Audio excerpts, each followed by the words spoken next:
Assalamualaikum warahmatullahi wabarakatuh. Hai, halo.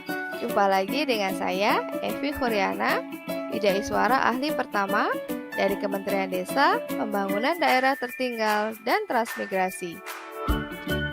Pada video kali ini, saya akan membahas tentang strategi pembelajaran Agenda 3 pada pelatihan dasar calon pegawai negeri sipil.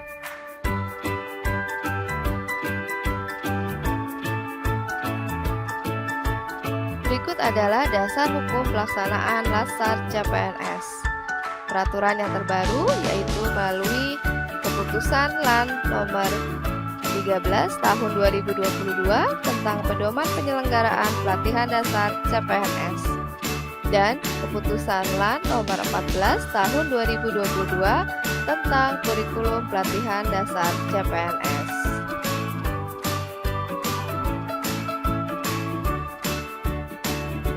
Pada kurikulum pelaksanaan Latsar CPNS yang terbaru, pelaksanaan Latsar CPNS dapat dilakukan melalui 3 metode.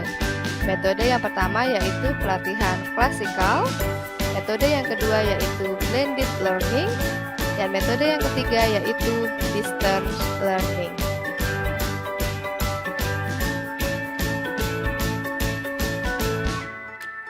Pada video kali ini akan dibahas desain pembelajaran menggunakan metode blended learning. Pada metode blended learning, pembelajaran dilakukan melalui 3 tahapan pembelajaran. Tahap pertama yaitu melalui MOOC, yaitu Massive Open Online Course. Pada MOOC ini, peserta melakukan pembelajaran secara mandiri melalui Learning Management System (LMS) yang telah disediakan oleh Lembaga Administrasi Negara. Pada tahap MOOC ini, taksonomi Bloom yang diharapkan yaitu pada level C1, Remembering atau mengingat, dan C2, Understanding atau memahami. Pada tahap yang kedua, yaitu pembelajaran dilaksanakan secara e-learning melalui sinkronus dan asinkronus. Pada pembelajaran secara sinkronus melalui Zoom meeting, sedangkan pada pembelajaran asinkronus melalui pemberian tugas melalui LMS LAN. Sedangkan tahap yang ketiga yaitu pembelajaran secara klasikal. Pada pembelajaran secara klasikal dilaksanakan secara tatap muka. Pada pembelajaran e-learning dan klasikal, taksonomi Bloom yang diharapkan yaitu pada level C3, Applying menerapkan, C4, Analyzing menganalisis, C5, Evaluating menilai, sampai pada C6, Creating atau mencipta.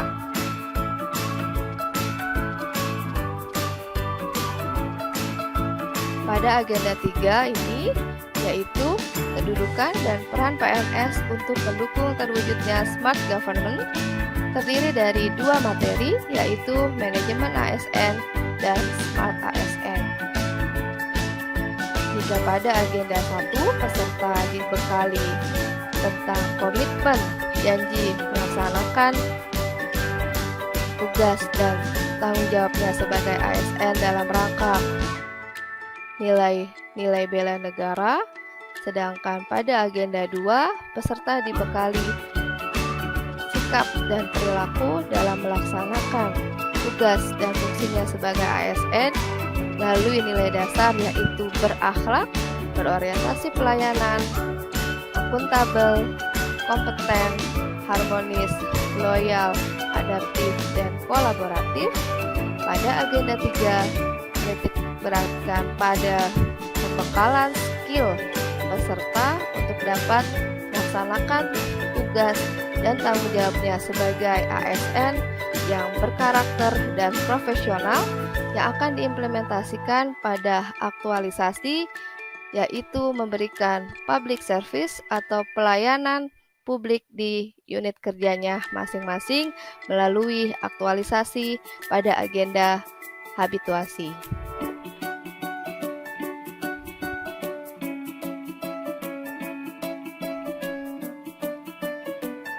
Berikut adalah master jadwal pembelajaran secara distance learning, di mana agenda 3 dimulai dari hari ke-8, yaitu sinkronus 2JP dan asinkronus 6JP.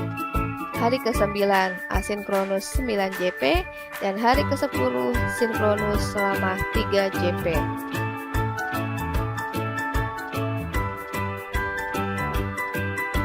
Adapun master jadwal pembelajaran klasikal yaitu dimulai dari hari ke-4 melalui profesionalisme ASN, yaitu berupa ceramah oleh narasumber 2JP dan pembelajaran klasikal selama 5JP.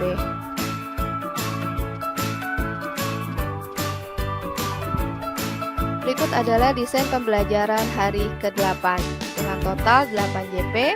Sinkronus 2JP diisi dengan perkenalan, review pembelajaran MOOC, serta penjelasan tugas asinkronus. Asinkronus 3JP, penugasan kelompok mencari contoh kasus dan melakukan analisis terkait pelanggaran manajemen ASN dan Smart ASN.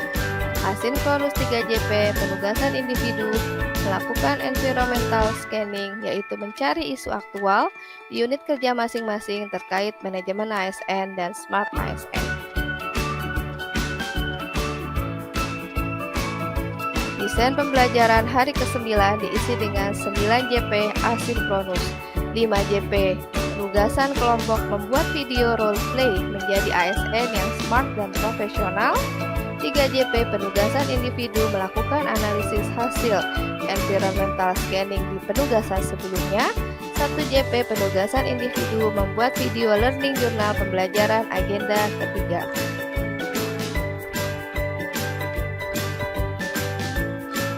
Desain pembelajaran hari ke-10 yaitu sinkronus selama 3JP, diisi dengan ice breaking, review penugasan asinkronus, presentasi tugas individu dan kelompok, feedback penugasan, refleksi dan penguatan agenda 3, dan ditutup dengan sekilas info pembelajaran klasikal.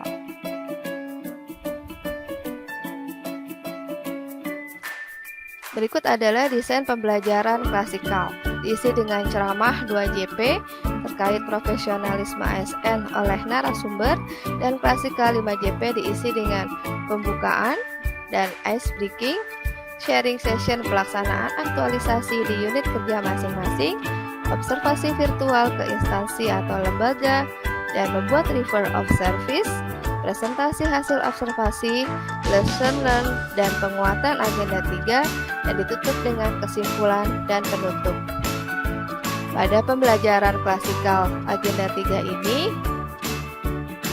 di mana diharapkan peserta mampu untuk berbagi pengalaman pelaksanaan aktualisasi di unit kerjanya masing-masing. Apakah ada kendala, kemudian pelaksanaannya seperti apa, tips dan trik, ataupun pengalaman-pengalaman yang didapatkan peserta ketika melaksanakan aktualisasi di unit kerjanya masing-masing. Kemudian, peserta juga melakukan observasi virtual ke instansi lembaga dengan tujuan mengambil inspirasi, kemudian juga pelajaran yang dapat diadopsi nantinya ataupun diadaptasi ataupun juga di ATM, amati, tiru, dan modifikasi di unit kerjanya masing-masing. Sehingga tujuan pembelajaran yaitu untuk membentuk ASN yang profesional dan berkarakter dalam rangka mewujudkan smart government dapat terwujud. Demikian video strategi pembelajaran kali ini. Saya ASN berakhlak, bangga melayani bangsa. Terima kasih atas perhatiannya. Sampai jumpa di video berikutnya. Assalamualaikum warahmatullahi wabarakatuh.